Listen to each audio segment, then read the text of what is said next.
properly connected, so that certainly the second part of what we're going to be showing you tonight will benefit greatly from being put up on the big screen. Hopefully Mike and I can suitably deliver the rest of the messages that we had got on the presentation, and apologies for the technical hitch. It was working yesterday, obviously doesn't like the heat. So, Mr. Evans. Right. As usual, I'm first. For those who don't know me, and there can't be many of you, because I recognise most of you here, I'm Mike Evans from Highways England, and faces I also recognise. You come down here, I'll... Thanks, Paul. The second part of the presentation tonight, which is why we definitely do need the data projector and the screen, is we've talked for some time about having visualisation images of what the road is going to look like when it's built. And I know Ian from the A14 Parish Council has often talked about wanting to know what he's going to see from various locations. And that's what we hope to show you tonight with a prototype that we have developed for part of the scheme and will be available for the whole of the scheme when we come to a series of exhibitions at the end of September. Hopefully we can get Jeff's projector. Anyway, I've got on this laptop what you can't see up there, which is the sort of things that we're going to cover. So, a very quick outline of where we're up to and what's happened in the last couple of months since we last had a parish forum. We're then going to get Jane Darlington to talk about the launch of the Community Fund, which is something that many of you will be interested in because we're launching, as we've talked about also in the past, sums of money which you can use in the communities to do things related to, as the chart over there says, bringing the community closer together. And Jane will explain all about the bidding process and the timetable about that particular fund. Then Pam is going to talk about some of the other issues that you've often asked about. The code of construction practice, what our working methods are going to be on our mode of operation, haul routes, restricted routes that we're going to try and prevent certainly our HGVs from using. And then of course we're going to go on to this visual display of the route.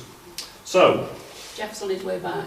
So if when he comes we've got a suitable pause point, we'll swap. We'll try and swap. So, the scheme update then.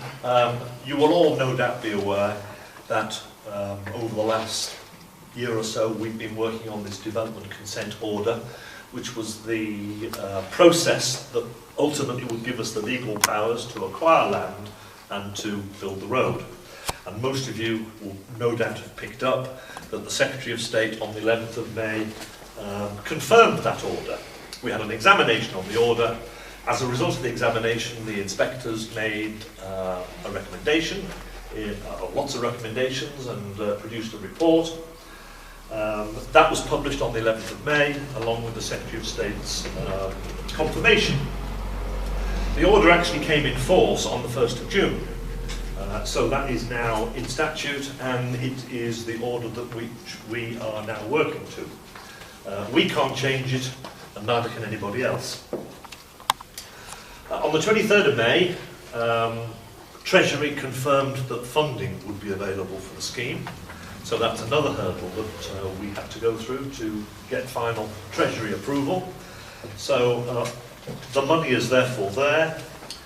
When the Secretary of State made his order on the 11th of May, that started a challenge period. Most of you are probably aware of as well. There was a 6-week challenge period where anyone could challenge not the sort of stuff that was covered in the examination, but the decision-making process and the decision that the Secretary of State had made.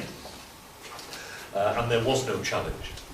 So the challenge period came to the end on the 23rd of June, and as I said, there was no legal challenge. So we are now proceeding with, first of all, acquiring the land, and we're doing that at the moment through temporary possessions and using temporary licences, discussing with the landowners in order to secure the first bit of land we need, which is the first bit of the scheme, which is the construction of the compounds. Most of the land will be procured through what's called a general vesting declaration, which is another legal process, but that takes a bit of time, and we can only do that when we know precisely what land we need. And at the moment we're still completing the design, so there's some uncertainty about exactly which bits of land. So we're going through the temporary process, but we have actually already started acquiring land. The first tranche of land was acquired by us yesterday. So essentially, over the next couple of months, we are will start constructing the construction compounds. There's a lot of archaeological surveys taking place, and some of you may have seen some of the work that the archaeologists are doing. We are proposing a series of exhibitions which are covered in the newsletter which has been handed out. There'll be about 10 or 11 exhibitions end of September, early October, which we're calling the Start of Works exhibitions. We're going to these 11 places. At each place there'll be a series of slides covering how the work is going to be done, what the traffic management arrangements are going to be, the timetable, the construction methods, and there will be particular slides relating to the place where we are. So when we're in Bar Hill, for example, there'll be a lot about the construction of the interchange of Bar Hill. When we move somewhere else, up near Brampton, there'll be a lot of how we're going to construct the A1 and the A14. But the first real bit of work will actually take place on the A1 to the north of Brampton Hut, between Brampton Hut and Alconbury, and you will start to see traffic management on that bit of the A1 where we reduce the width of the carriageways slightly, still maintaining 2 lanes, but on the southbound carriageway we push traffic over into narrow lanes so that we can start the widening, and the widening takes place adjacent to the southbound carriageway on the eastern side of the scheme. There's no point showing you that slide, because that was a reminder for those who didn't know as to what the scheme was and where the various sections are. We've got 5 sections. The first section, section 1, Brampton Hut to Alconbury. The bit past Hilton is section 3, which is the offline section. And I think in previous meetings we've covered the overall construction programme.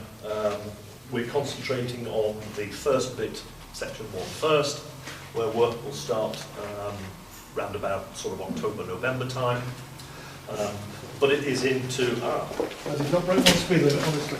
Carry on and let's see what we're... But it is into 2017 when the work will start on section 2, which is Alconbury. No, it's not. It's Brampton Hut, East Coast Main Line. Section 3, the East Coast Main Line to Swavesey, will also start in 2017, as will section 4, Swavesey down to Girton. And then the final bit, which is section 5, the widening of the Cambridge Northern Bypass between Histon and Milton, will follow once we finish section 1.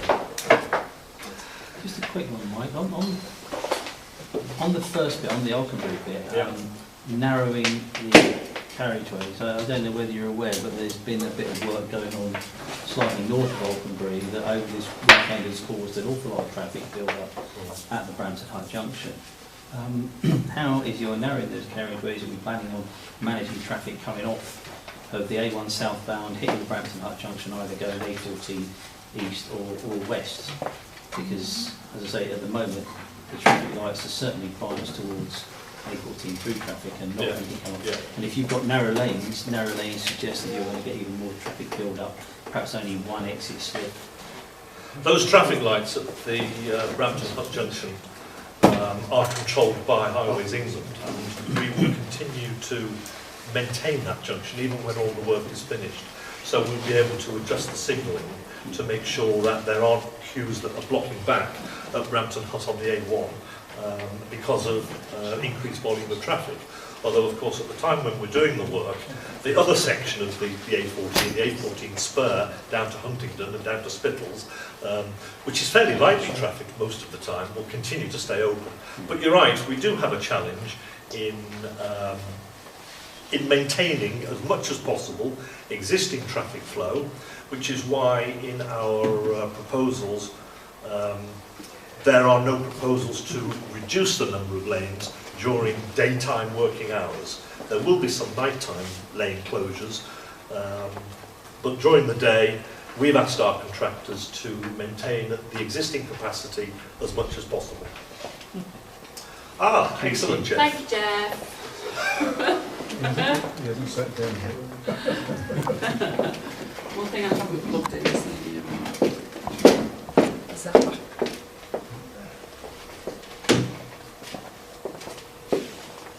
Will these slides be available afterwards on the website?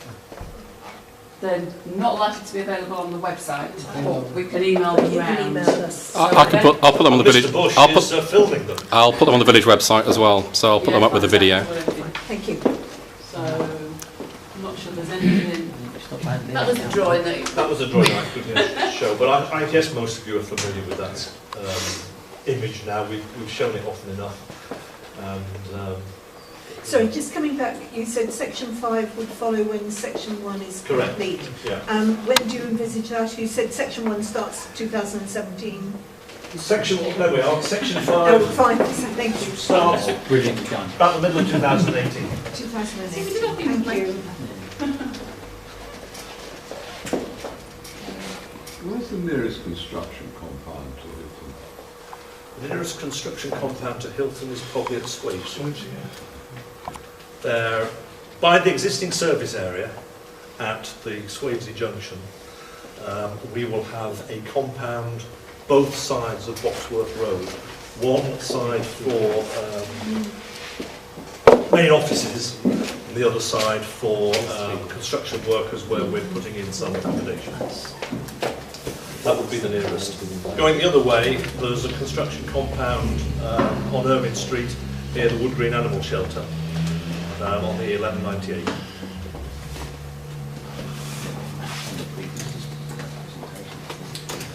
Any more questions to me before I hand over to Jane, who's going to talk about the Community Fund Law, which you may want to listen carefully about.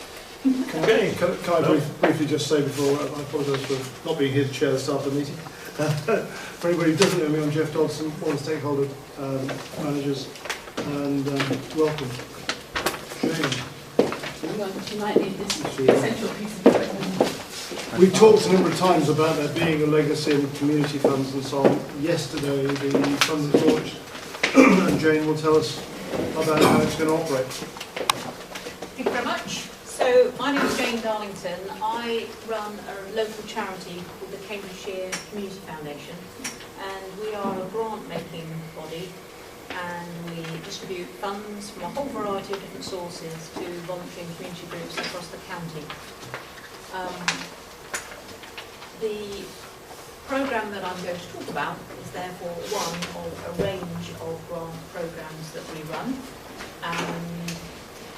It's essentially the A14 Community Fund is a ring-fenced sum of money that will be used to support charitable projects undertaken by not-for-profit groups within a range of themes or eligibility criteria that I will summarise for you this evening.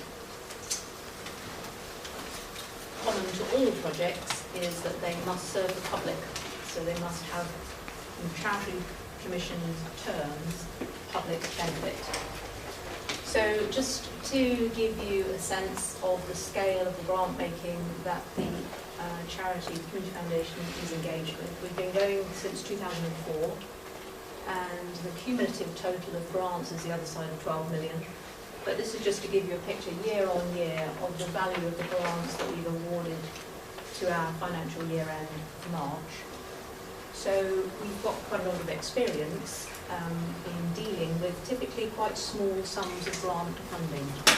So it is true that we give out some large grants around the £40,000 mark, but by far the small £1,000, £2,000, £3,000, £4,000 sums going typically to volunteering community groups that seldom have employees.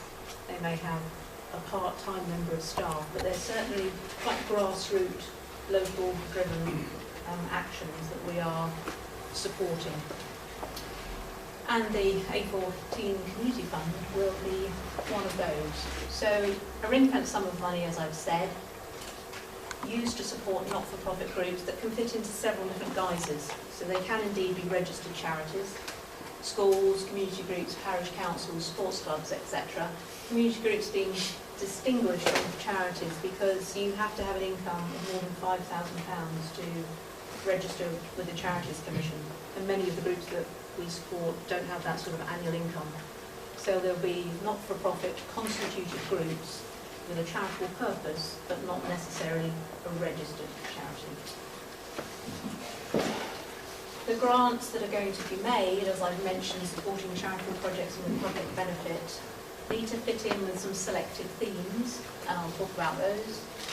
And they need to take into account the transformation that the A14 Cambridge to Huntingdon Improvement Scheme will bring about. So first of all, to look at the themes, of which there are 8. Projects need to demonstrate that they fit into one or perhaps more of the themes. So an environmental aspect would make a project eligible. Projects that were about reducing vehicle use or promoting cycles or cycling or walking or other non-motorised transport would be supported. Projects that fit into an arts, culture or heritage theme. Projects that engage the community, perhaps in volunteering, endeavour, social action. Projects that are about promoting and developing community safety or community health and well-being, leisure and tourism, and then finally projects that are about developing skills, education or employment opportunities for local people. Now, I can see you're all busy writing away. There is a web page already that's created, so you may find it easier to take the web reference and then go back and look at that at a later date. I have got a few copies of a leaflet that's been produced as well, which again will list all of those themes and indeed further details that I will cover.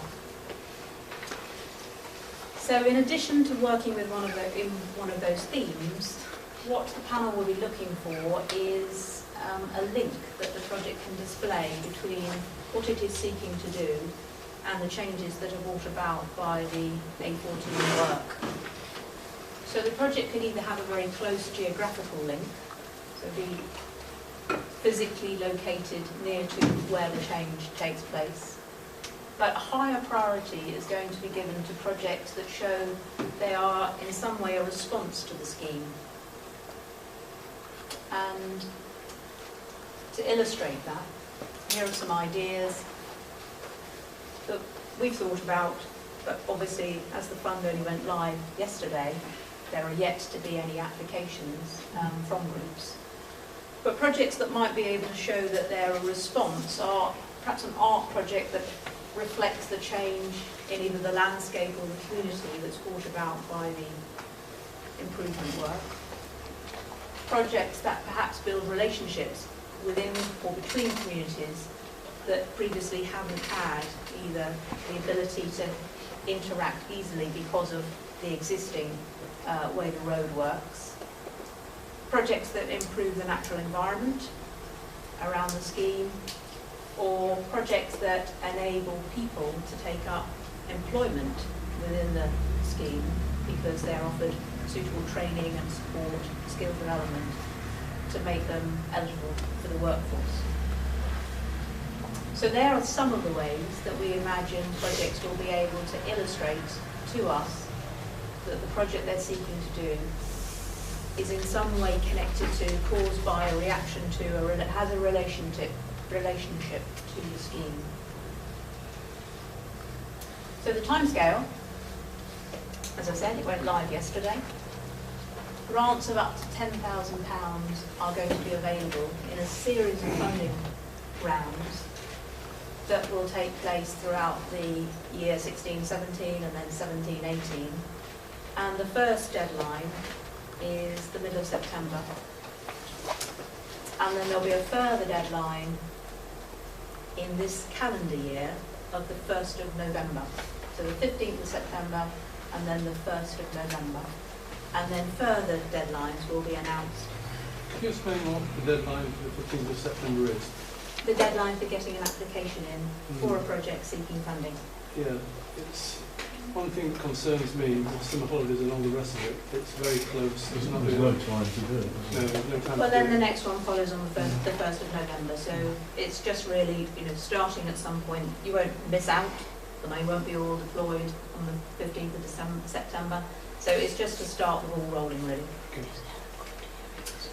So applications need to be online, and on the web page that I'll refer to in a moment, there's a link to the online application form, which has just 6 parts, some of which is collecting information about the organisation, obviously connecting information about the project, who will benefit, what the issues or opportunities that the project is seeking to address or change, or what impact will it have, project budget, if I've not already said that, and then finally there's a section to attach some details that we'll need a group to submit to us.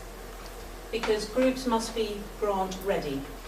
So they must show that they have got appropriate policies and documentation to show, or to give evidence really about the way they're governed, about their ability to be accountable for the money that they're awarded.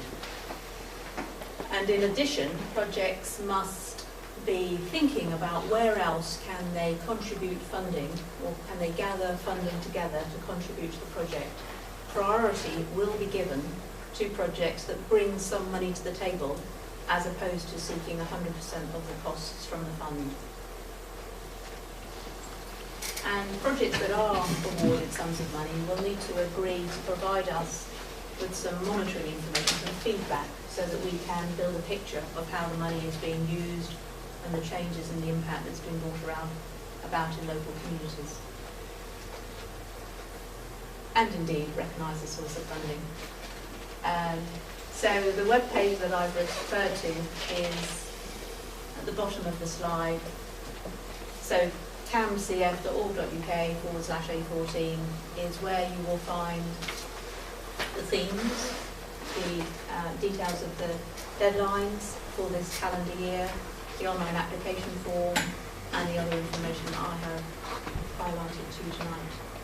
Right. Team. 2 questions, Jane, and you probably know what they are. Who's going to constitute the panel? Is it going to be of a similar way to what we managed the Woolly Hill, or are you being dictated to on that one? And secondly, knowing how slowly the wheels grind on the Woolly Hill side of things, and the way we had to have an interim sort of almost move everything to the right, and the gentleman over there that questioned the early September timescale, I think is possibly right. And would it not be better to push that to the right into November? You've got 2 months in which to get those applications, all that planning, to think about it. Unless somebody's got a ready-built project that they want to go for, we know from experience from the Woolly Hill that it's very difficult to get that up and running in that time. Well, I agree there needs to be some raising awareness, and it's a gradual process, but I would reiterate that nothing will be lost if you don't hit the 15th of September deadline, first deadline. There will be many more. So really it's just to respond to those that have already or can quickly gather together some project details and ideas. But the 1st of November will again soon be upon us, and then into the spring it will be the 1st of February, 1st of May, so it will be on a quarterly cycle. That's how we're currently anticipating the fund will roll forward into the following year. So it won't be a sort of, as in Woolly Hill, which is once a year. Once a year, I think it we'll get round that by having a much more frequent process of inviting applications. Vetting panel? So the panel is going to be made up of representatives from a range of different stakeholders that really, I think, are predominantly driven by district council level participation along the whole area that is involved. So it won't come down as Woolly does to the very, very local level, because you can see the scale of the task of gathering people together on that sort of level would be challenging. But the plan is to have about 8 or 10 people with geography and interest along the corridor, and to invite them to constitute into a panel. I was just going to say, because obviously, as you know well, with the Woolly Hill panel, because we have that very close-knit vested interest, sometimes it works against us. Was actually where I was going with it. I was kind of hoping you say, yeah, there's going to be representation from Highways England. Yeah, there is. Highways England just will definitely be on force. the panel. No, you're just there for your Because it's our checkbook. money. We just want your checkbook, Mike. We don't need you. No, that's great. Thank you, Alan. And I like the words parish councils in there for applicants. I think we've won that one eventually. Will priority be given to those communities which are closest to the A14, or those of us who may be affected more sort of at a distance? I'm thinking that we are, I'm Horningsea, and we're not exactly on the A14, but we are, oh boy, going to be affected by everything that happens in between Milton and Histon. Well, there's definitely geography taken into account, right? But its greater priority is going to be given to projects that show a logical and an understandable link to the work.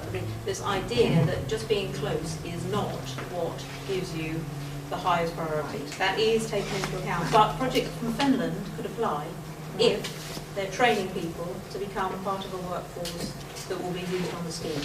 So the geography has a bearing. I'm not expecting grants from, a much, much wider geography, but I think that will, yes, be taken into account, but it is more important to show the link or the relationship of the project to the scheme. So just putting up a new roof on a village hall, it isn't going, even with close proximity, I would suggest that isn't going to supersede projects that are about changing the natural environment in such a way that enhances or improves a community's interaction with the scheme. So I think there's going to be different levels of priority, and it's not just how many miles from the site that a project is taking place. I have to say, I find it slightly ironic that one of the themes is getting people out of their car, and this is all about increasing the traffic, but very good. That's what I'm actually thinking about for our village, because we have some vested interest in improving our cycle path. So, okay, thank you very much. Excuse me, is there a pot of money for each deadline? Not hard and fast. And what happens to that pot of money if it's not used? So it will just be carried forward. It will be. But it's not a hard and fast rule, and I think it will very much be dictated by the quality of the applications. And that will, to some extent, be reflected by the experience that my organisation has about what makes a strong application. So, although it's not done compared to all the other making we're undertaking, that will guide us to say, have we got credible, eligible applicants that we wish to consider? And if that is the case, then let's look at how we prioritise the funding that we might allocate to this round. If any's left over, let's carry it forward. Or if we think there are particular weaknesses or areas of improvement, then we can interact with the group and give them advice and support on how they might enhance. And as I say, come back in a relatively short period of time to have another chance at seeking some funding. Is there an end date to the series of deadlines? So it rolls into 2018, so March 18. If the money's not spent then, we would still work on it. No, I've had the issue with the opposite, where a deadline for a project has been dictated, sorry. and then I've left something, and getting the project ready to go, Yeah. and they say, "Oh, the money's gone." Sorry, before the end of the deadline. Yeah, so I think there is merit in, if you've already got thoughts and plans, in not being tardy and just putting it off, because ultimately the money will run out. Okay. But I don't think it's healthy to think there's a mad rush and everybody gets in applications this year will definitely be successful, and that it will be more controlled and measured. And we've talked about internally, 50, 60, 70,000 pounds perhaps, but that won't happen on round one, because as is pointed out, these things take time to build up to that sort of capacity. Okay. Linked with what you just said, I think, when the funds are awarded, will there then be an expectation or a deadline on how quickly after that the money has to be used? Is that going to be a... So there will be, you know, sort of reasonableness. We would be hesitant about giving out grants that were going to roll 2, 3, 4 years into the future. I think, you know, 12 months, 18 months is perfectly, you know, normal. And for capital projects, we of a relatively modest amounts, then we would expect those items to have been purchased and to be being used in the community in that sort of timescale. But for revenue projects, you know, you might want to do something in the summer of this year and then repeat it again in the summer of next. We might take a view about giving you funding for year 1 and seeing how things go, and then inviting you to come back for year 2 funding. So there isn't a strict, you know, must be 26 months, and it's more of a sort of broad, you know, what's reasonable, what's sensible, given the nature of the project, what they're trying to achieve, what would make most sense from both parties. We've obviously got to monitor it, the parties have got to continue to deliver and report on it. It's fair to say it's been feedback from groups such as this over the last 6, 9, 12 months. We're here for a long time to build a road, and you know the money is intended to be spread over a lot of that time. It isn't a lot of money to go in no time at all. How much money are Highways England putting into this fund? The money that's going to be distributed is of the order of £400,000. Perhaps Where else say something? 4%, 04% of the budget. Doesn't sound like a lot. No, we've talked in the past about community fund or legacy fund. We call this the community fund, and this is, as Jane has said, fairly small amounts of money, projects up to about 10,000, where the ideas for what's to be spent on comes from the community. We have another fund, which is the legacy fund, which is for bigger projects that we've also talked about in the past. In other words, extra cycle and footpath facilities that are not included as part of the scheme. We've talked about additional flood attenuation mechanisms, use of the borrow pits that we're planning to divert flood water into and building sluice gates. We're still looking at those sort of projects. We're talking to the County Council, we're talking to the Environment Agency to see how we can make a contribution to some of those projects.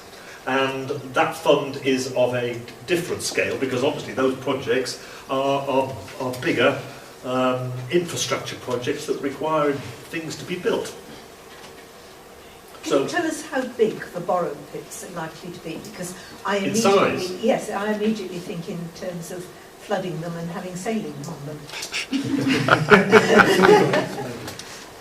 I think that would be possible with some of the borrow pits. They are quite large. Anyone got any idea of scale? John? Borrow pit 1 is about the size of 85 Wembley stadiums. Which is up at the yes, at the Brampton end, so it's south of Brampton Hut. So that at the moment it's not finalised, but the general form is a series of different water bodies, and that's 85 Wembley stadiums, which is very big. That's similar to Grafton Water. That would be fantastic. I was going to say, what's that in acres? No idea. What's going to be So is that to help alleviate the flood waters at Ockenbury? do you mean just the football pitch or the whole stadium complex? It's the size of 80 football pitches. Yeah, pitches, yeah. Okay. Probably about. I'll go away and do some sums and I'll get you a figure by the end of the Some 3 pitches probably. No, international pitches bigger. Yeah. Anyway, that gives you an idea of the scale. They're not small ponds. They are effectively quarries where we are taking gravel in order to make concrete. Rather than bring gravel in from outside, we're trying to maximise the use of the gravel that already exists in the location. I'm not just being selfish about sailing, because I live on a river, areas of sailing water are fantastic for environmental life. The ecology improves no end, all kinds of flora and fauna. So, Now, a lot of ideas have been put to us as to what the eventual use of the borrow pits could be. It depends on the location of the borrow pit. One certainly will be returned back to agriculture because we're effectively taking the side of part of the hill and not quarrying down, so that will return back to the owner of the land. Most of the borrow pits, the owner of the land does have the first right of call on getting the land back. But some of them could be used for fishing lakes, some of them could be used for recreational lakes, some of them could be used for storing water, and others might have different uses. But I mean, Highways England are not in the business of running country parks, so we've got to find people who are interested in taking over the borrow pits once they're finished. But will the water levels go up and down depending on the flooding near the roads? Well, certainly there was one borrow pit up near Brampton where there's a particular problem with Brampton Brook, and we are looking at a mechanism whereby with a couple of sluice gates we can divert surcharge water from Brampton Brook into the borrow pit to use it to store water, and then when of course the flood risk has gone and the level of water in Brampton Brook has fallen, then we open another sluice gate and it so the levels trickles will out. go up and down. We're moving a long way from the community fund. It is a long way from the community fund. Let's move on, Jeff. Let us move. One last question on community fund, if anybody has a burning issue. In which case, yeah. Sorry, just a quick one. If you put in an application to, say, one of the quarterly rounds, where it's very heavily applied to, Yes. is your budget expanding to suit the number of applications that are in that quarter, or would an application perhaps roll over to the next quarter? I think probably the latter would roll over, so we would prioritise the ones that we thought were the most highly desirable projects to get underway, and then give the applicant the information that due to priorities, a certain number have been funded, but they should come again next time. And in saying that, we obviously, as I've illustrated, have quite a lot of funds in other sources, from other sources. So many times we will be able to dip into other pots of money that we have and offer a grant that might not actually be connected to the A14 scheme, but we might like the project, and another donor might like the project to the extent that they would choose to fund it. Okay. So there are the collection of leaflets, but as I say, the website definitely has all the details, but if people prefer or would wish to have a hard copy, then I'll leave these at the front, and people can take one of those before they leave. Right now, the small boy in me is getting very excited about all the Tonka toys that are going to come out to play. The mature resident in me is getting rather nervous when I look at some of the statistics about traffic management and so on. So to invite Pam now to come and talk to us about the codes of construction practice and the construction routes and all the things that are going to affect us in the months ahead. Good evening again. For those of you that haven't been to one of these meetings before, my name is Pam Hobson. My role for the construction part of the project is Head of Stakeholder Engagement and Communication, and I actually work for the contractor joint venture, which is known as the IDT, or the Integrated Delivery Team. And I'll introduce you to some of my team a little bit later on during my part of the presentation. I think we've made reference before in these meetings to the Code of Construction Practice. This was a document that became a DCO, Development Consent Order, published document. It is something that is readily available to the public. At this moment in time, I believe it's the PINS website, Planning Inspectorate website, is still open and available for you to go and find the document. However, if somebody desperately wants it, I've got it already saved on my laptop, so I could email it to you to save you going hunting for it. It pretty much does what its title suggests. It's a code of practice that as contractors we are going to be held accountable for in the way we go to work over the next 3 to 4 years. And it's also a document that you can hold us to account. We can sort of hold ourselves to account internally, but you can hold us to account as well. It sets out a series of measures and standards of how we're going to do that, and in a way that emphasises that we need to control certain things to make sure that there's minimal impact on you as residents and on the wider environment that some of our activity could have an impact on. And also it outlines clear methods of engagement that we will be using throughout the construction period, or actually I should say adding to the methods of engagement that we've been using to date. This is a full list of all the various chapters that are within the document, but the heavier type ones are the topics that I'm just going to touch on this evening, otherwise we'll be here till what time, considerably longer than 9 o'clock anyway by the time we've finished. And the reason that I've selected the darker type ones are they're the ones that I believe are more likely to impact on you guys as residents as we go through the construction phase, rather than the just pick the top one, the environmental management and implication. That's our responsibility to make sure we don't pollute water courses and we take appropriate care and attention for the ecology and wildlife, etc. whilst we're working. So general site operations. The top bullet there, Control of Pollution Act 1974, is the act that we will be being controlled by for statutory nuisance.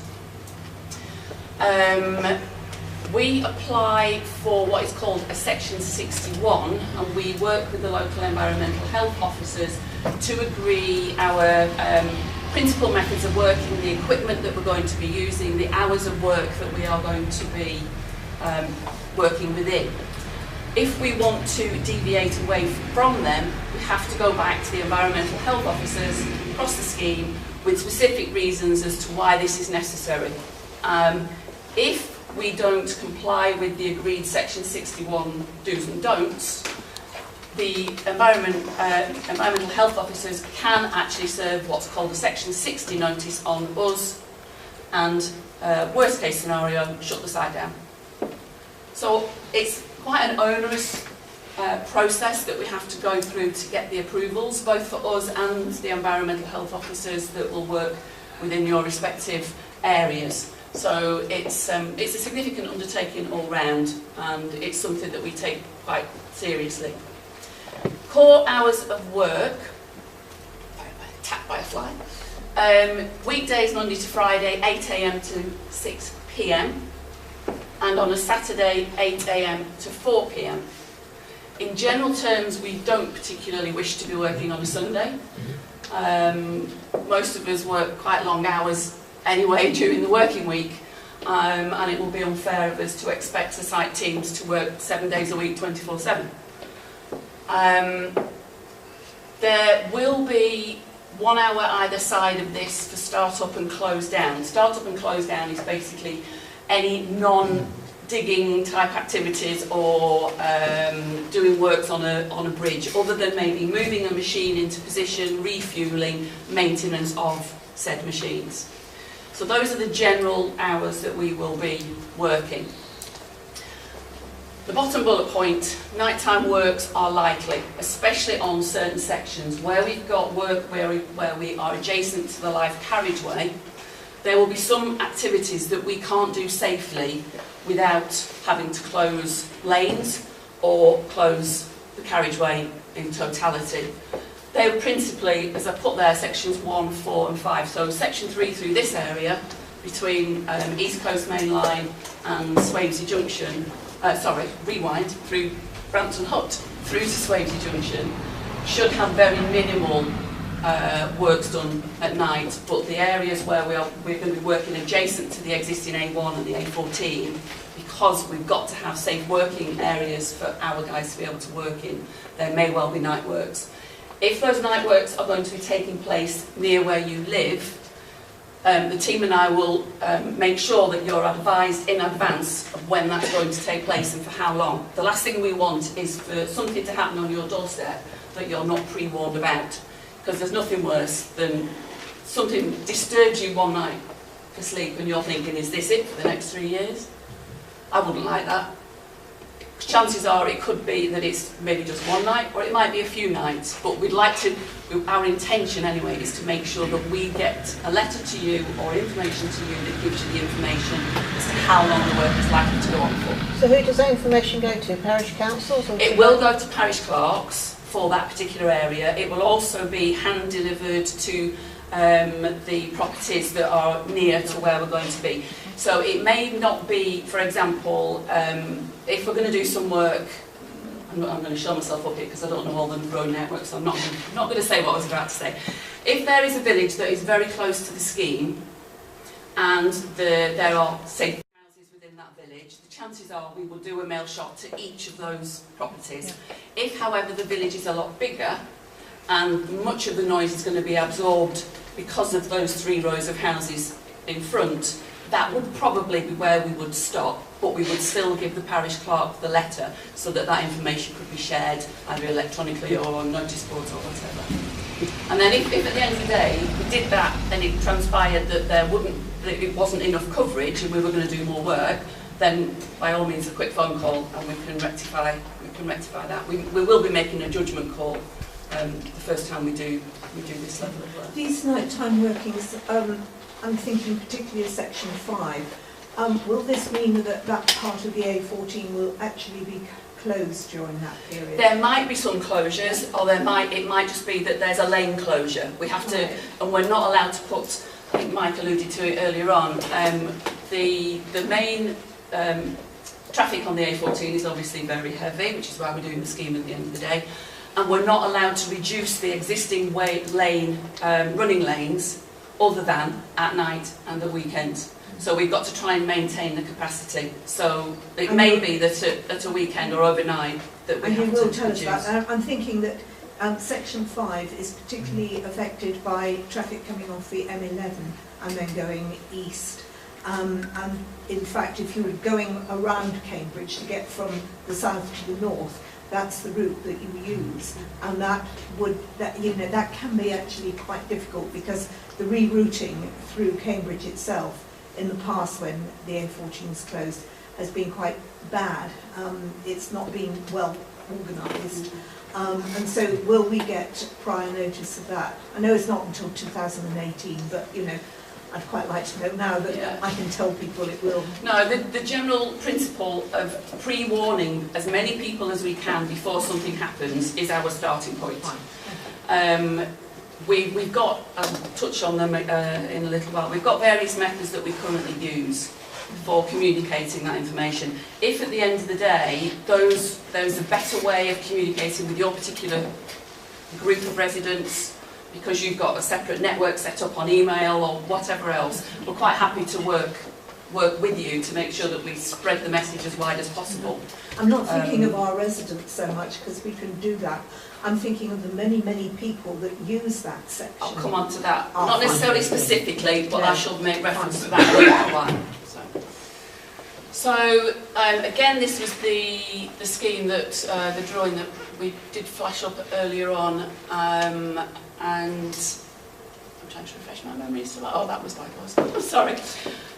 So the section 1 is this section along the A1, so that's where we're likely to be doing night works, and then through, sorry, I got my back too long, from Swavesey, and then latterly when we come on to section 5. So those are the bits of work, the bits of the scheme rather, where we will have potentially night works taking place.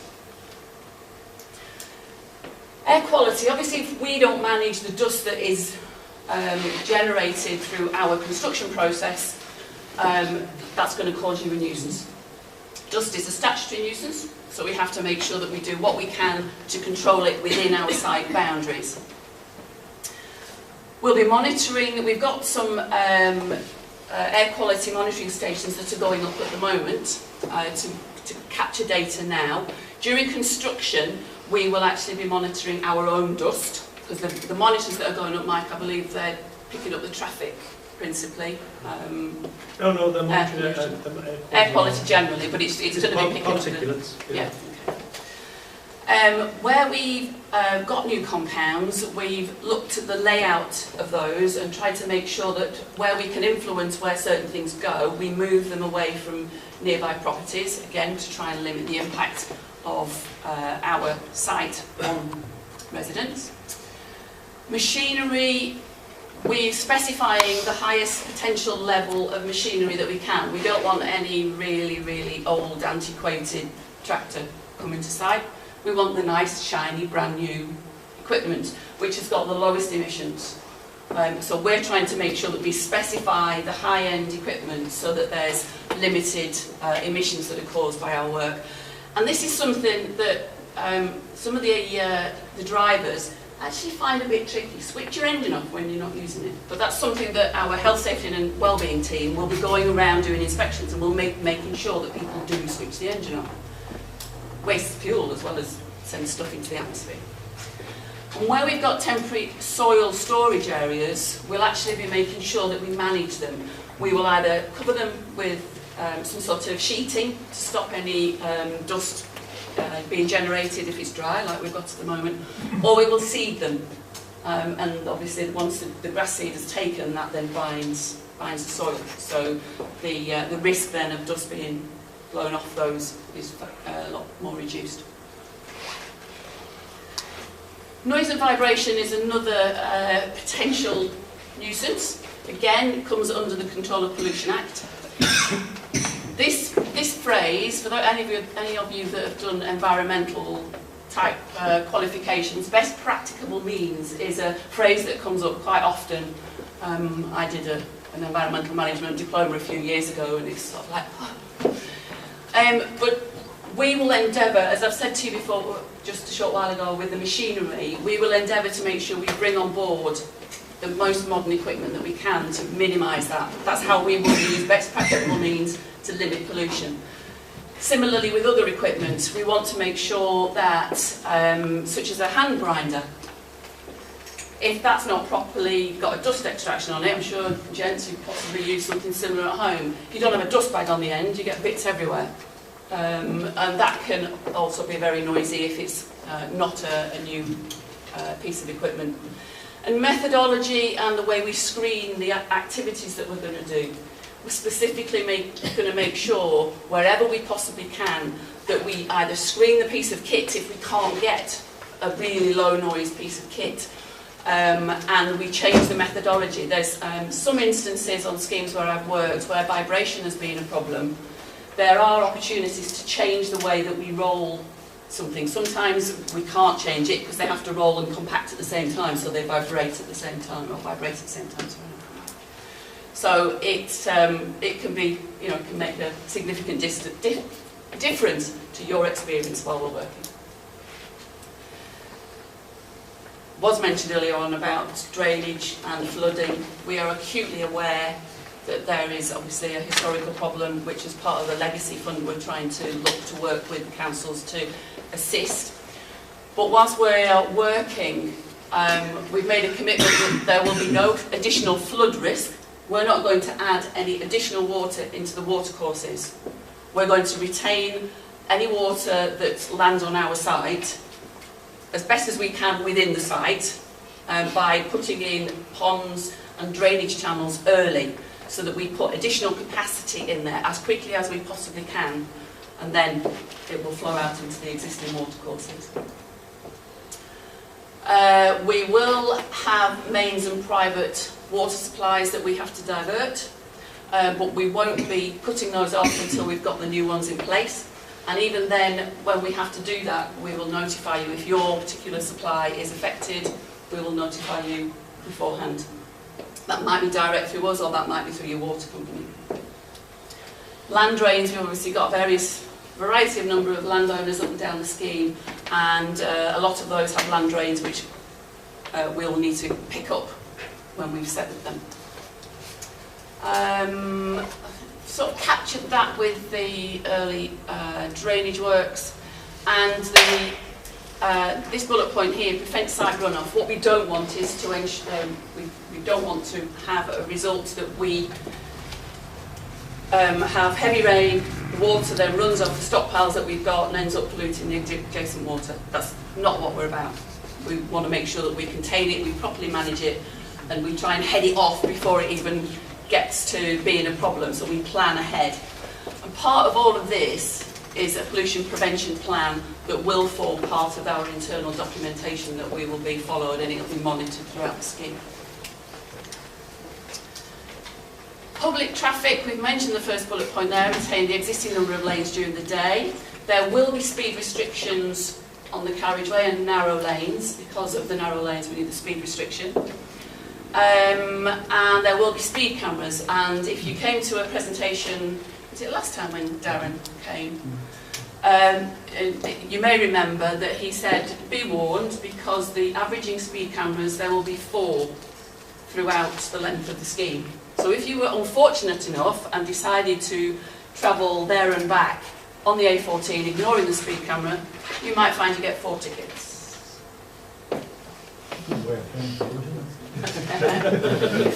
We'll also have a number of breakdown recovery areas as well, so that if there is a breakdown of a vehicle, we'll have CCTV up and down the scheme. We can quickly try and get to the breakdown, the broken down vehicle, remove it, and then we can get the traffic flowing as quickly as possible. Touching briefly on site traffic, our intent is to get a haul road that runs through the scheme corridor, so within what will be our fence line, as quickly as possible to get any of our, certainly the heavy vehicles, not the cars, but certainly the heavy vehicles, off the road network. So reducing quite considerably over the period of the scheme the number of site vehicles that will be adding additional traffic to A14 and the surrounding A roads. We're going to be adopting a left-in, left-out policy into the works access. This is it's sort of twofold really. It's safer for us and it's safer for you. And it also means that we're not holding up traffic on either the side roads or the main road. Not, I suppose you can cross right over the A14 actually. So that should mean that, again, our traffic limits, by using that method, we limit the potential of holding up the traffic on the adjacent roads. We're recycling a lot of material. The borrow pits have already been mentioned. One of the reasons for those they're selected to be adjacent to the scheme, again, is to remove the import of material, which is a considerable amount, by large lorries, which would have to come on the A14 and the other major A roads around the area. So that's one way of how we reduce the lorry movements. Temporary road closures when we need to have them to do works that, such as putting a bridge in or connecting the surfacing, new surfacing to old surfacing, we'll have to put temporary road closures in place. They're just a couple of examples. They will be notified. We'll put signs out on the road 2 weeks in advance. But then, again, we will use all our various methods of communication to try and make sure that we spread the word to as many people as possible. And we've already established a traffic management working group. This is a group that is represented by not only ourselves, Highways England as client, the local highways authorities, emergency services, and the area maintenance, what are they called? NDD, that wasn't, yeah. That's it, Network Delivery, who's the part of Highways England who actually manage the network of roads in this area. So that particular group look at all the various closures and diversions and things that we are planning to put into place a few months, hence, and agree what's the right way forward. Ooh, that's not come out the best. Right, this particular slide, I'm sure you're all orientated with it. You can't see the green through there, but the green through there is the new A14, and then it connects, and this way. So that is the new alignment of the A14. The blue routes are the permissible use for our HGVs to get to and from site. So we've got the 428 down the bottom. We've got Ermine Street coming up here to the A14 and our compound at Ermine Street. We've got the A1, hang on. I'm trying to get the orientation looking from the side. And then we do have the connection, gentlemen, you'll have to tell me what that road's called. A14. Thank you. That was the road I was looking for. Yeah. You mentioned yesterday. So there is a section there because we need to get from the A14 to the offline section, and there's a couple of little spurs off here which are linked with the bridge that's going in and Borough Pit and one or two main structures. So It's those... not community development, it's the main thing to take from. No, this is very true. Oh, it's there. I'm too far down. The routes that are marked red there, whilst they are legal routes that any vehicle with a tax disc can use, or not tax disc in these days, is it? But they're ones that we will certainly request that our HGV drivers do not use to get to site. My plea to you is if you believe that that is being ignored, we will request we can't demand it, but we will request it. If you believe that there's a vehicle that is coming through your village using a road other than one of the A roads to get to our site, we need you to provide us with the registration number of the vehicle and any other distinguishing features such as name of the vehicle, colour of the vehicle. We can then identify the driver. So rather than us just going to the teams that are delivering material and sort of say, you use this road and they all deny knowledge, by having the registration number we can actually identify the driver. When you say our... Oh, sorry. So can I just ask, we can certainly do that when we see it, but I mean most of these trucks now have trackers, don't they? So isn't that something that you should be monitoring as part of this? Yes, it potentially most of them do, but we don't get that data automatically. That will be fed back to their particular company. So that's why we need the registration number, because then we can go and say, right, where was it? No, if they're our vehicles, we'd be able to do that directly at the why office. would you not make that part of the contract where they have to provide the information? Because we were hearing from Mick George, I think, a few weeks ago, that they would share, they have all these, you know, their trucks that have trackers, and they provide all the information showing all of their movement. So I would urge you to do it, because I don't feel if it's down to us, it's just going to be when people happen to see it. Yeah, we'll certainly have a word with on that point, why wasn't it part of stipulation of the contract when you ordered the contracts to say the routes only to be used for work on this would be the ones you approve, or rather than go to them and say please don't? That's like self-regulation, never works. Yeah, I don't know whether it is within the contract, to be perfectly honest. I would need to check that out. But it's certainly something that we have said to them. These are the routes that you need to be taking to get from A to B. These are the... One of the things that was brought up in the meetings that we held here prior, and it was almost promised, guaranteed, that no construction traffic would come through this. We can't guarantee. As I said at the beginning, unfortunately... This is the way it goes on, isn't it? It's changed once and Michael to know this, I mean, we get so much hassle from HGVs in this place, that we knew that this couldn't be a guarantee, and yet that's all you did all the way through. Well, that's what we were promised. Well, I wasn't there. I didn't promise it. Yeah. I know. I've worked on a number of Mick projects. George has got the facility. Why have you not made that a stipulation? I would have to go and check whether it is. That are going to be used? I know it was discussed yesterday at a meeting that Mike and I were at, that there is a capability that most of them have got. But whether it's a stipulation in their contract, I don't know. Did you check for us then? Let me come in here. I mean, I think you're right.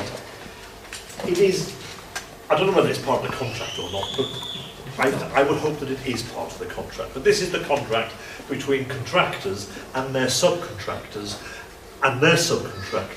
because the main contractors often use subcontractors to do particular pieces of work and bring in particular supplies. So the intention is that none of our vehicles will use those red routes. Now, how do we guarantee that? That is very difficult, only by identifying those drivers who are flouting the spirit of the thing that we want. And we can do that either by getting from you those who are flouting the permissible routes that we've identified. I think we can use GPS information in the cab as further evidence, because that's all we're talking about here. It's gathering evidence to say to a company, you're not obeying the rules that we're applying. But if you don't, and if we get that evidence, we can then say to them, unless you get your drivers to obey the rules, you're no longer working for us. Right. Would you do that? Yes. Yes. Yes. Okay. So We were at a meeting yesterday. One of the because you've got no teeth, then it's pretty useless. No. Well, the teeth is them being employed or not. But you've got to be how can you break the contract? It's got to be in the contract. It's not in the contract. Breaking the contract.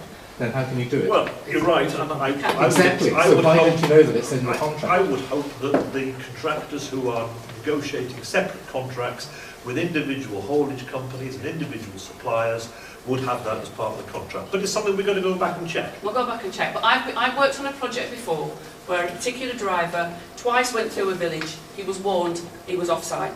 He never came back. His company wasn't banned, but the individual driver, because we were able to identify him, never worked on the project again. That was irrespective of whether there was anything. I suspect there was nothing in the contract at that point because it's a few years ago. But I feel quite strongly that, as you do, but from a different perspective, or the same perspective, but from the other side, I don't want you suffering more than absolutely necessary by what we're about to do in your back garden for the next 4 years. And if myself and the team can do something to stop somebody else going against what is the right thing to do, irrespective of whether it's in their contract or not, we commit that we will do something on your behalf. We've got the wherewithal to do it. This has come up at several of these presentations, and you're still not standing up there and saying we will write it into the contract, because the absolute doozy on this is if you're coming east on the 428 from anywhere, Amesbury, St Neots and that, and you come to Eltersley, the thing you're going to do is hang a left to go to Packworth. You're not going to go along to Caxton Gibbet and go up what is already a very busy road anyway. If you're going from the south up that road, you almost guarantee it. You need to be putting this in their contracts that you will use the A14 to Caxton Gibbet. Well, we don't know. We can't answer the question, so let us go away and check. Neither Mike nor I are involved in the setting up the subcontract orders. But these comments have been raised several times at these meetings so far. And you're still coming back with the same answers. Well, I think we can't force them. You can force them because you hold the pot of gold. You're right, and all we're saying is that we are specifying to our suppliers, now whether it's actually written in the contract or not, I don't know, but we are specifying to our suppliers, certainly our main suppliers, and they will pass it down to their subcontractors, that when you're bringing material, plant and equipment to this location, you will use the blue routes, which are the trunk roads, which are the roads that we control anyway. And that's the I'm sorry, Mike, but speaking as a resident of a village that is constantly plagued by 44 plus follow artics, they'll put the direct into the sat-nav and they'll put the blooming postcode in, looking for the ballpark, and they'll go through the wrong villages. You could quite easily see them trundle up through Hilton and suddenly realise, oh, drat, I've got this wrong, and hang a left and try to get back on the main road again. It's going to happen. It is going to happen. Because it happens at Alconbury Weald. The lorries going to Alconbury Weald all the time. Well, I mean, that's they just something follow you need their to take. sat-nav. If they are Alconbury Weald deliveries, it's something you need to take up with Urban and Civic, who are the developers of Alconbury Weald. We can only control, as best we can, the contractors who are working for us and delivering to our site. We can't control all HGVs on the network. Is it your intention to take the connection point? Oh yes, yeah. No construction traffic. Absolutely. Just like there's up near Northstowe where signs appear, there will be red signs up saying no construction traffic on those routes. It's being silly that they'll just go anyway. We've got signs in our village that say 7.5 tonne, except for delivery. Yet every day there's 40-foot Arctics coming in there and suddenly realising, oh dear, we can't get out. You may have gathered this is already an issue in this village before you start. Oh, I know. It's an issue in every village. You can rest assured that we will monitor it. We will actively be looking for people who are going to break your rules. But you've got to enforce them. I agree that we will do that, but if we have, and I can't remember what the number is, we have several hundred HGVs. 783, Richard. Every every day. And how are we supposed to send the details of all 700 No, because we no, exactly, but we won't know. If I see somebody coming through, am I going to know it's A14 or it's somebody? If it's, you see, I don't think it's practical to require the village to monitor. I think you and Hunters England have to monitor it. I think we've heard that point, Councillor. I think as you've got this code of construction, if that map is in that code, which it will be, and all your subcontractors have to comply with the code, then by definition they are required to follow that blue line. Right? So it is in there. What you perhaps need to do, certainly for your regular, which happens on many major construction projects, is actually to encourage the regular hauliers who are delivering loads of loads each day, is to put a big A14 sticker on their lorry to actually make it easier.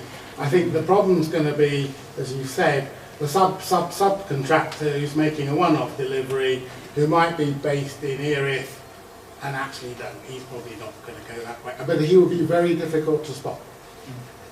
So I think it is in the contract. It's there, it happens on many major projects. Thank you, Mr. Dibson. Would you like to respond on the suggestion of badging the lorries? No, I think that's a good idea. Yeah. Can we write that down as an action point? Mr. Bush has it recorded. Oh, yes. Okay, let's move on. right, this one unfortunately, actually, if we switch the Pay lights attention off, now. Mike, can you just dim the lights on behind your head? That might help actually, I've got that button on. Does that make any difference? No. Not really. We can't see that. As we move through the scheme, there will be a number of diversions when we put closures on the main road network to do certain activities. This particular one is the first one that has gone through the consultation process with internally and with the appropriate highway authority of the roads that we're going to be covering, and it's also one that's been discussed in detail with Cambridgeshire and was tabled at the Traffic Management Forum. Before I look at this in slightly more detail, one thing to note is that the vast majority of the diversions that we will be using are already the strategic diversion routes that the police will use if the A14 is closed. Coming back to your point that you made earlier on, asking about that it sort of can be chaos. When we go to put a planned closure on, we will have a myriad of signs out there directing the traffic along the strategic route. I can't remember how many, I can't remember how many we've got for this particular diversion, but the section of road which will not be showing up very clearly on this plan, that will be closed for this particular example, for section 1, is through there. The through traffic will be diverted around this purpley blue route, so down the A14 and then down at Ermine Street and along the 428 and back the other way. There will be... You're not supposed to laugh. No, please don't. There will be local access routes, these magenta coloured routes, here and here to get to Brampton and Alconbury. They will have a manned access point up here to only let residents through. Okay. One of the drawings that I've seen, it will have a sort of a gated system, and there'll be people there to stop HGVs from using roads if they're trying to get all the way through. So, as I've said, this is the first one that we're likely to use. Mike, can you remember how many times over the year, time of the project, was it about 25? I mean, you've got to ask yourself, when is it that we require to close the A1 between Alconbury and Brampton, which is effectively what that is? As I said, most of the time we attempt to keep it open. At night time we attempt to reduce the number of lanes maybe. But occasionally there'll have to be a full closure, and that is largely when we're changing the traffic management arrangement. When we change the traffic management, you have to have a full closure because you're putting in place a different traffic management arrangement. As Pam says, I think over the course of the 18 months that we are constructing that section, there are about 25 changes of traffic management, which will probably require a nighttime closure and therefore a diversion route. But that's the sort of scale. That's an awful lot. There's a lot of changes in traffic management. And if we're going to lift a bridge in, some of the closures will be northbound or southbound, one or the other. But others, if we're going to lift a bridge in, we'll probably have to close the whole of both north and southbound. So that's when all the traffic will have to follow the diversion. So, okay, so on that one there, if we're coming northbound, we're going up through Buckton, Brampton, back through the Stokeleys to get into Alconbury and that sort of area. You're showing something there, looks like coming off Woolly Road and down Globe Lane, that left and then right up into Alconbury. Yeah, and you're going to have manned positions on... That's certainly the drawing that I was looking at. I did intend to print it off, my apologies, I completely forgot. But the access, certainly the local access points will have a person stopping traffic. Okay. You're going to see an awful lot go through on this particular one, through Little Stokeley, Great Stokeley, down into the outskirts of Huntingdon to the Shell garage, and go up the Spittles Way onto the Spittles roundabout, and then try and get down south from there. Well, I'm sure after the first time usually what happens when we put a diversion in, and we review the day after or a couple of days after just how successful or otherwise it was.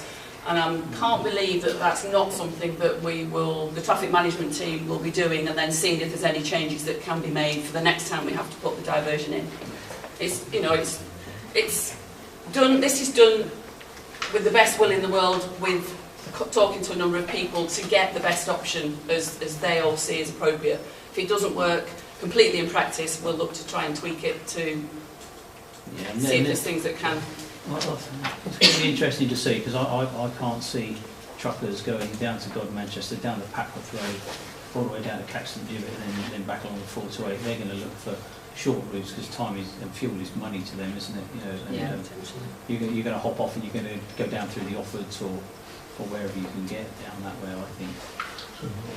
Is there going to that's your machine gun post is really efficient. Is there going to be traffic management? Sorry, is there going to be traffic management at Caxton Gibbet? Because already that's a nightmare roundabout with the prioritisation of traffic coming from Cambridge on the 428 and heading the other way. You're going to have lorries stacking all the way up to Godmanchester if you're not careful. I don't know quite how far the extent of the information is. Jeff's scribbling it down. So. But this is a nighttime closure, remember? To be fair and honest, the traffic on the A1 north and south between day and night isn't that bloody different unless you're into the wee small hours. Yeah. When I first moved there, you had a period you could wake up, from 2:30 through to about 4 o'clock in the morning. It was quiet. Now it's the same traffic noise all night long. There's a lot of traffic, and that will be ducking to the limits, guarantee it. And our changes to the traffic management plan will reflect it, and it's best done in the wee small hours when there is the minimal amount of traffic on the road. But I agree with you that these days roads are not quiet like they used to be between sort of 11 o'clock at night and 5 in the morning. If you're going for a total road closure, which you will from time to time, do you have wider strategic diversionary routes? So are you saying to people at Doncaster on the A1, actually go this way and down the M11? So you are... We make use of the network of matrix signs that are up around the network, and we do give people these days a lot of warning about where closures are. A long way away, so that they can make strategic choices. Well, that's right, if you know which junction you're turning off at, because they're always abbreviated exactly where you are anyway. That has been noted as well. We've had that discussion. We've had that discussion. But no, there's been a big debate about how far out to go. I mean, say for the Cambridge Northern Bypass, as an example there, I mean, to get north on the A11, we turn people at Stumps Cross if they know that the northern bypass of Cambridge will be shut. Right. Fearful that we're not going to get to the best bit, Paul's bit. Community and private access, general principle, if we need to affect your private access to your property or to your land, we will not cut that off without first coming and talking to you about what we need to do and when, and trying to work it around when it is convenient. I think that summarises that slide. Pam returns to her day job. So maintaining the level of engagement or improving on the level of engagement that we've already been doing is something that myself and the team that are here this evening will be wanting to make sure that we deliver and deliver it really, really well, so that you get no surprises, as best as we can make it anyway. So far we've had numerous forums such as this. We've been the principal point of contact for consistent messages about the scheme. Some individuals have been with the scheme for considerably longer than myself. We issue about 20,000 quarterly newsletters. Some of those are hard copy, of which a number of you have picked them up. And we've also got an electronic database which receives the electronic copy. But during construction, we are we've already had one request, haven't we, Mike? We're likely to receive a number of requests to give presentations to various interest groups up and down the scheme. They might be subject specific, or they might just be across the scheme what we're doing, how we're doing it, and how we go to work. Because a lot of people are quite surprised at the lengths we have to go to before we can actually even bring the excavators in. We're almost certainly going to get requests for site visits. These we will have to control. But if you're part of a group that wishes to come to site at some point, then by all means get in touch with Mike, myself, or one of the team as the scheme progresses.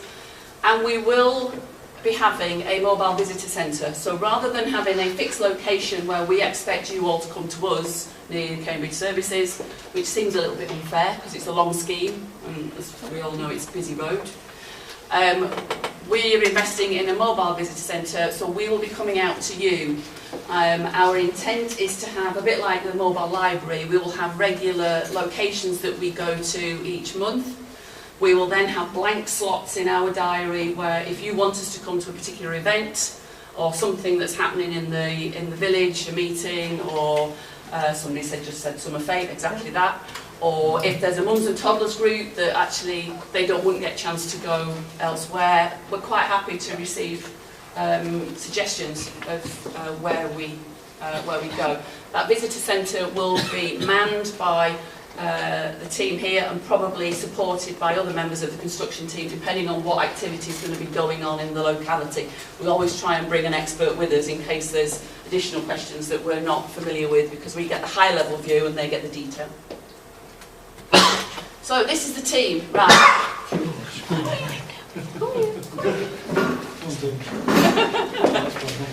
So this isn't the full stakeholder and engagement team, but these are principally the public faces of the scheme during construction. So top left you've got myself, in the centre you've got Mike, who is our strategic stakeholder manager. Mike will principally be looking after the relationships and the share of information with the district, county and city councils and the various national customers that Highways England have, such as Road Haulage Association, Felixstowe Port, Stansted Airport and a myriad of others. Anna, top right, some of you may or may not have seen her before. Anna is the principal link with the landowners, so landowners and land agents. So she'll be a member of the team that you will maybe see out and about if you have any land that's taken. And then from left to right, so John Lewell, some of you I'm sure will already have met. John's been working on the project for 3 years? 2 years? 3 years? Yes, it will be 3 now. Yeah. John was part of the team that took it through the development consent order, so he's got a lot of knowledge on the project. John will be looking after what we call section 1 and 2, which is the section at the western end. So from Alconbury down to the East Coast Main Line. Jade, stood next to John, is actually a new member to the team, and Jade will be looking after the section from the East Coast Main Line past this area to Swavesey. She's new, she's the one who got switched up. We said the offline section was the nice friendly bunch. That's what I mean. So these two got the difficult ones. And Bob on my left will be looking after section 4 and 5, so the section between Swavesey all the way around to Girton and then round to Hilton. So if they'll be around afterwards if you wanted to go and speak to them directly. They will be your principal go-to people from parish councillors and the residents. Mike will always be in support, certainly at the parish council. If as a parish, for the various parish councils, you want us to come to your meetings, we would hope that we don't necessarily have to come to everyone, because obviously there's 20 odd parish councils along the scheme, and that could prove a little bit onerous in the evenings. But we want to try and strike a happy medium between what works for you, as well as what's possible from our side. So these three people you will invariably see more and more around. None of them bite, they are quite friendly. And I think share my commitment that we want to make sure that going forward we do as much positive, proactive, sorry, I think positive is maybe the wrong word, but as much proactive sharing of information as we possibly can. There will inevitably, by the nature of construction, be something that happens that comes at us left field because something's gone wrong on site and they have to change what's happening. But with our intent is certainly to let you know in advance what we're going to be doing before we do it. Do you want to do that, Mike? Yeah. I just want to pick up on something that Pam said. When we first started the Cambridge to Huntingdon scheme, I certainly remember going round to a lot of parish council meetings. I certainly went to Buckton, and I certainly went to the Offord, and I went to Alconbury. Of late, in the last 18 months, we've been having these parish forums where we've grouped you together to give general messages and general information. But as we move into the construction phase, clearly the way that we operate and the sort of information that you're going to want and the information that you're going to want to ask us is going to be pertinent to your particular locations. So I think we plan after the summer to revert back to going to parish council meetings at your request or when we think there's something to say to you, rather than having these set-piece forums. Slight change back to what we did 2 years ago.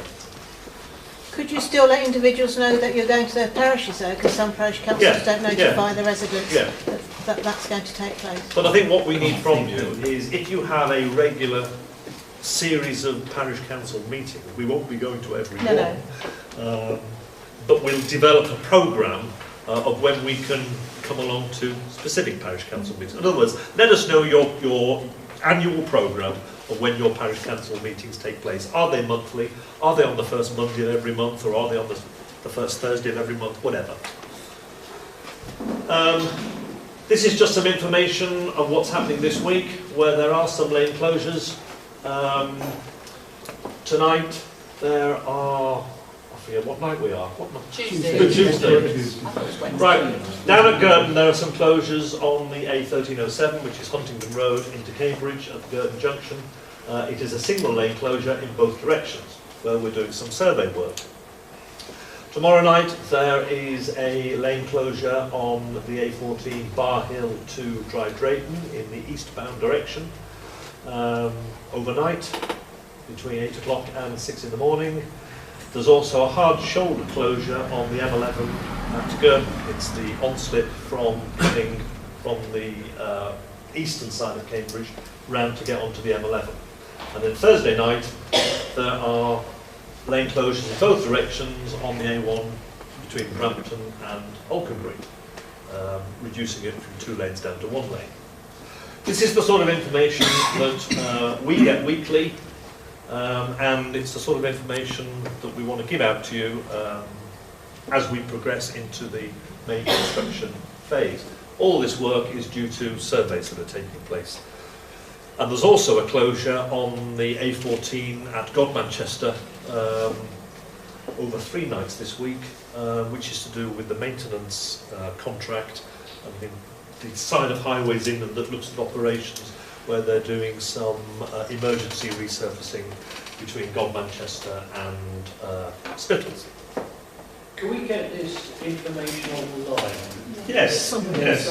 I think published on a weekly basis. Yeah, I think we put it on our website, but we're revamping the website to make it easier for you to get information to. The website at the moment is a bit of a spider's web, and you've got to really dig away and find it. We're on the test case for a relaunch of Highways England website, where it should be much easier. And this sort of information we should put up weekly so that you'll see what is happening every week throughout the course of the programme. Those of us who are registered get emails telling us what's changed. Sorry, Pam's already referred to the best bit of the evening. None of the team are running away. If you've got any more so far, we're here to answer. But I'd like to invite. Well, while we're swapping over, we're going to swap over computers. Yeah. Where's He's coming. Where's he gone? There he is. He ran off in that direction. I mean, we can take some questions while Paul is swapping over. If anyone's got any other questions. It wasn't a question, it was to say that if you're registered, you get it anyway. And we get emails. Do you get it in an easy form, or, Yeah, or do you bombarded? No, it comes in a very easy form. You get a link, you just go into the link, and there it is. There's and the we answer. put Get it registered. straight on our website, our parish council website. Right, So we get okay. it. So that's by going through onto the scheme website and then requesting the updates, registering for the updates. So you don't get sent a load of other spam. You would only get stuff that would the A14 communications team would issue. Okay. Richard. Are you able to give us any information on the likely level of disruption to the B1040 and the fence stands on the scheme? No. Not without going back and asking the traffic manager. And would they be closed at the same time? I don't know. Because if they are, then it diversion would be all the skips and lines and things. I think on the B1040, clearly we've got to build a new bridge. And the intention is to build the bridge that will eventually be the bridge that goes over the A14. It's offline from where the existing road is. So, and that's because we want to keep the existing road open as much as possible before we divert traffic to the new bridge and then reinstate the existing road back to whatever it's going to be reinstated to. But there is some diversion of so that's done before the new road is. Yeah, we keep the existing road open, build the new bridge, and then when the bridge is ready, put traffic onto the new bridge, and then reinstate the old road. Paul, would it be easier with another table? No, that's fine. I've never given a presentation from the floor. Got one here. Got one here. Oh, I've got no, it's fine. No? Sure. Okay. I can do better this much. Any more questions? Is there anybody from Hilton Parish Council here? Yes. I just thought you might apply for one of these grants to buy some more comfortable chairs.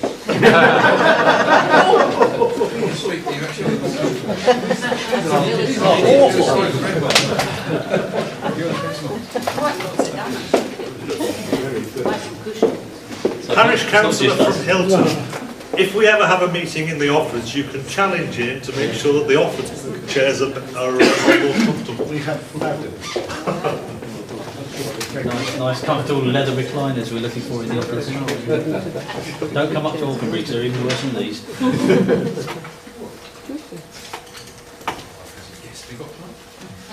Sorry? What a pleasant guest we got tonight.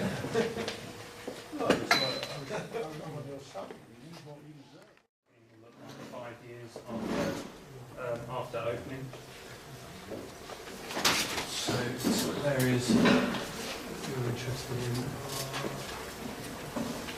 And you have to bear in mind as well, take into consideration, I'm from Worcester and I'm working on about 5 or 6 different Highways England schemes at the moment, so I'm very sort of knowledgeable about what's going on between fence and fence on 2 Fay with local surroundings, but I believe that this is the area you're looking. And we can get down to quite a reasonable level. The buildings, these are put in terms of a variable height, but they're using OS data on the actual building plots themselves. So what you see here isn't true height, but it gives us an idea of what we will be seeing from your gardens. And so whenever views are actually put together, they always tend to be static, and when we come to events like this, it takes a lot of processing and to get these preset views. And what we want is the functionality. And again, this is a prototype. I appreciate feedback, constructive criticism at the end. But what we want to do is we want to be able to really be able to give you a better idea of what is actually being proposed. Yeah, the use is flooded somewhat, isn't it? Sorry? The river's flooded somewhat. It's the sea. So one of the things that we use, we've got sort of high resolution topo survey, so it's given us an idea so that we can actually do the design. And then outside of here, we're just relying on Ordnance Survey, off-the-shelf open data that we can use. And this normally is about 5 metre intervals. So it's a very sort of general landform between the actual houses and the actual scheme. But it's as accurate as we can get it without surveying it. I mean, this we've come. The brief was to come about 1 kilometre either side of the actual scheme. We've actually gone a little bit further. We've doubled that. We've gone to 2 kilometres just in case that there are certain residents that want to see the scheme a bit better. But it's very hard to see, which is a good thing. And again, the vegetation is.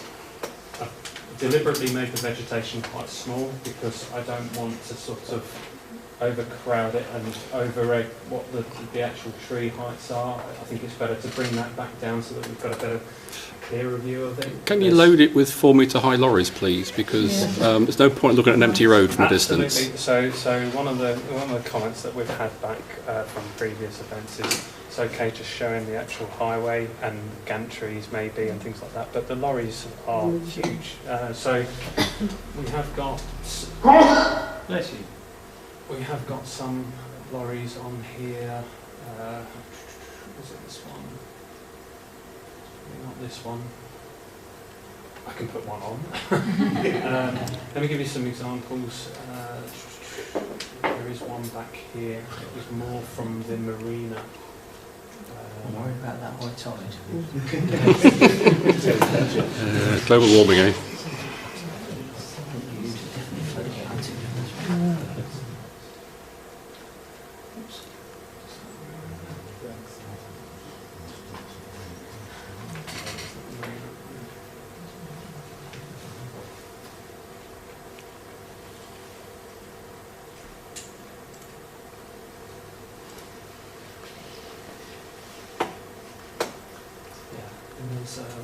East Coast Main Line crossing. Yeah, there's the marina in here. I believe I'd come back down. There's a lorry on there. You have to bear in mind we're coming from way up. So yeah, to give that a bit more scale. There's the lorry, and we come back.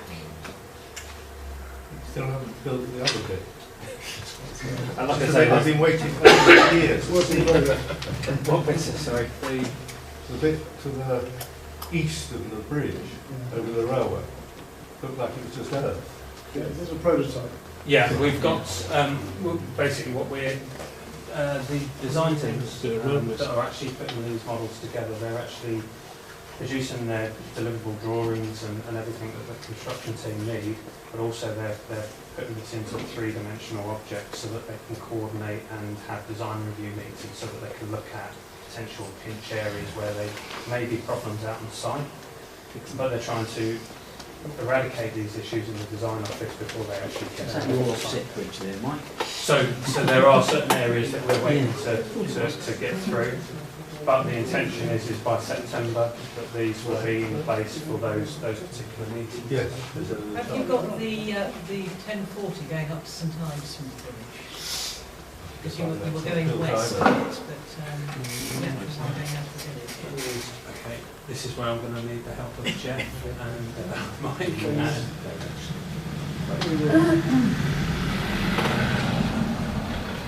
need to go back to Hilton. Okay, right. Back to Hilton.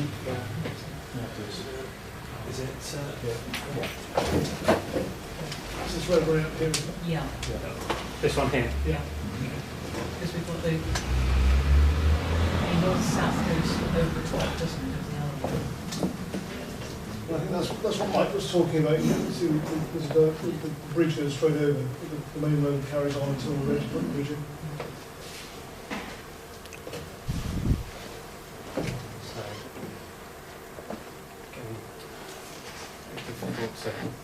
To see it sort of ground level. I can move around a bit more, maybe it's a little bit more obvious here.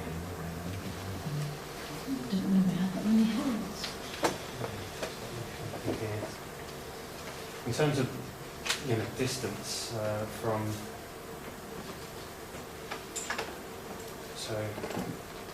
the distance in terms of you're seeing there, that's 830 metres away from that location.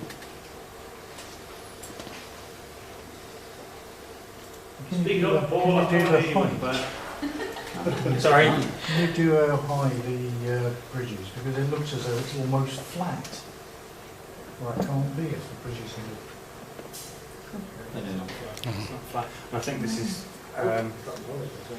I'll put a lorry on that one. There we are. Again, we don't want them through the village.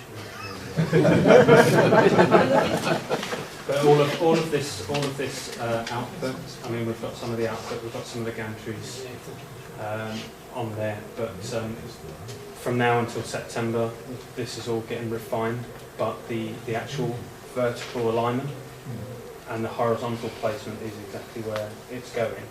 So from a distance, if we were to go up close and personal to things like these cabinet layouts, they're not going to be they're not going to be perfect. But the sort of distances that we're looking at doesn't need to be perfect in there for the purposes of what I'm showing you tonight. I wanted to get this across as, like I say, a prototype piece to see what your thoughts were. Can you tell us how wide from the road level to the height of that bridge is? Yeah. So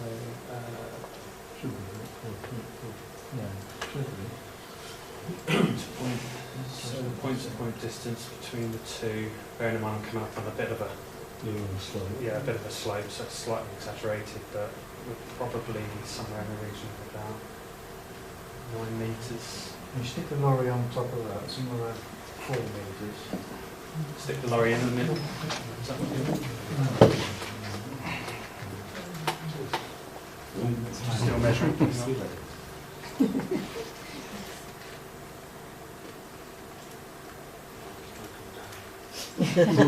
Yeah. Whereabouts do you want it? You want to do from the road level now to the top of the truck? Yeah, let me make sure that it's actually on the road, it's there or thereabouts. I'd say that was there or thereabouts, wouldn't it?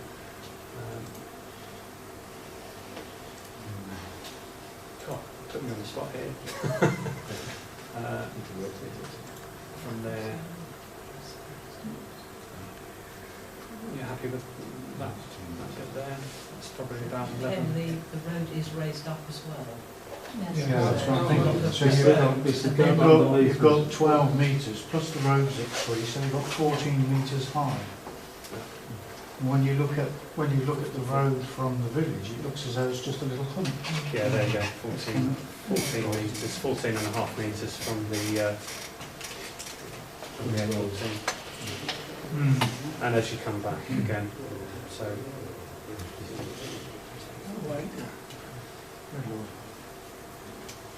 I hope you can see that it is work in progress, but we're trying to do our best to meet what a number of you have been asking for some time. What's it going to look like? So is the intention, would we be able to access this, or is this just something that we can see in the presentation? We're already having a few discussions. We met parish councillors yesterday, and we're going to go away and have a think about how best we can get this information to you.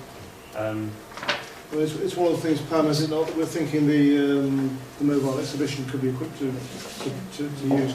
Cause you can see, even with somebody who's developed it, it's not as simple. I mean, maybe there's some teenage gamers who can do it. But, yes, the problem with having it sort of accessed via the Highways England website is the capacity of the website is a problem, and as has been demonstrated, you need to know what you're doing. I probably have about 20 lessons before I get it, but certainly the Mobile Visitor Centre will be equipped with a screen. That's the intent. We've not fully spec'd it out yet, but the intent is to have it equipped with a screen and IT points so that we could take it to certainly maybe the regular locations that we go to have it there. If there were specific requests for what's the view from this location, I'm fairly sure we'd be able to do a screenshot, save it as an image, and that should be easy to email anyway. But as for full accessibility to private individuals, for want of a better phrase, to have access to this, it's probably unlikely because of the size of the file. What is the application this is running on? No clue. So this is called Autodesk InfraWorks 360. Yeah. It's the first time that we've used this software in public engagement. So, but to be able to do what you've just been doing, you need a copy of that. Well, this is what we are investigating ways with Autodesk. We've got a few ideas of what will work, how that ties in with the policies that Highways England have in terms of releasing information and where information is stored. That comes into question, but behind the scenes, we're going to try and make it happen. Yeah. At what point does the Design Council Design Review Panel come into it? It's one of the conditions of the DCO. Hiding. Sorry, what was the question? At what point does the Design Council Design Review Panel come into it? We've had the Design Council. The Design Council, we met way back in January. The Design Council got given a tour of the site. They went away and they wrote a very extensive report for us, all of 4 pages. And the advice they gave was wasn't what we were actually wanting. We want something specific about the appearance and their views on the appearance of the road in terms of bridge form and facings of the bridges. But they gave fairly general information, which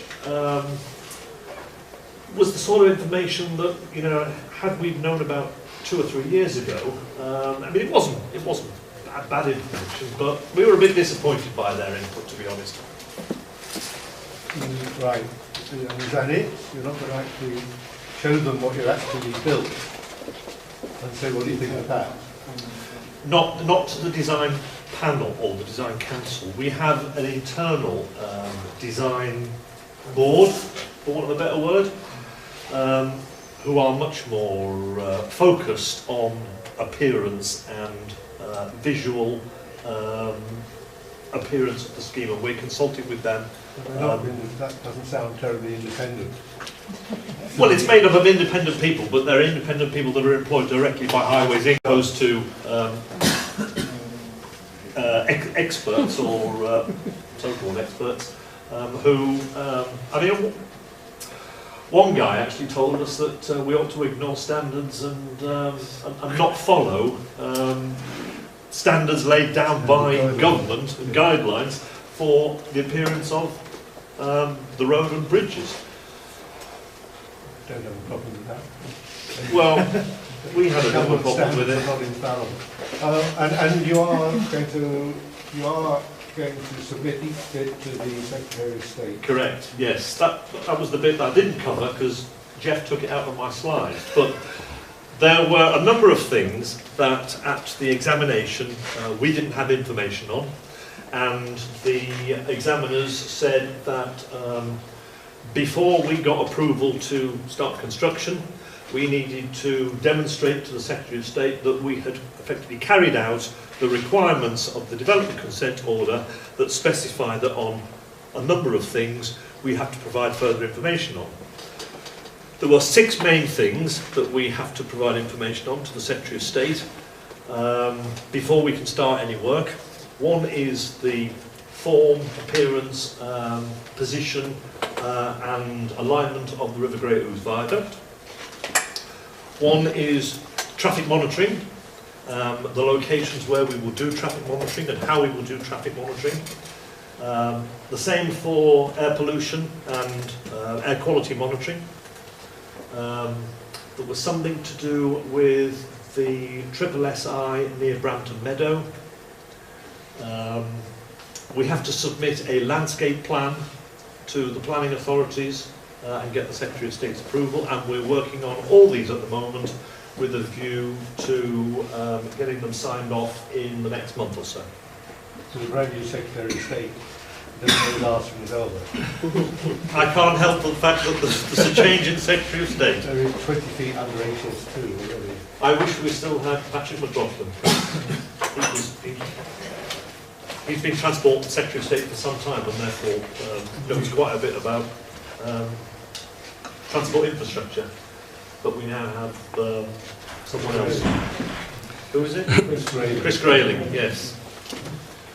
Ladies and gentlemen, it's been a long evening, and thank you for your attention. I hope we've given you some food for thought. So apologies that I came in late, but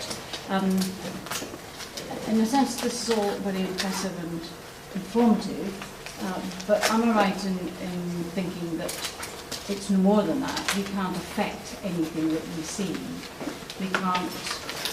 We can comment, but there's no chance of us, if we didn't like the height of something or the appearance or whatever, there's no way for us to go, is there? That is broadly correct. That the development consent order has been approved by the Secretary of State. It's come into force, and therefore we are obliged to follow it in the same way that is now what we have to follow. So the scope for changing radically. Never mind radically, what about minimally? Even minimally is very limited, yeah. Just being honest. Any more questions before we all go? It's been a hot night, a long night. Can you confirm how we can get hold of the two maps? Yeah. Certainly those two maps. How can you email our Well, I'd let you bring me to one of the things I wanted to raise anyway, which is that I'm told that the head count in this room does not match the number of people who've signed in. If you've signed in, you've given us your email address, we will send it to you. Right. There's also some evaluation forms that always help us to understand what we've done right, and more importantly, what we've done wrong, so we don't do it again. And I've omitted to put this bit on the sheet. So use question 2. So please use it.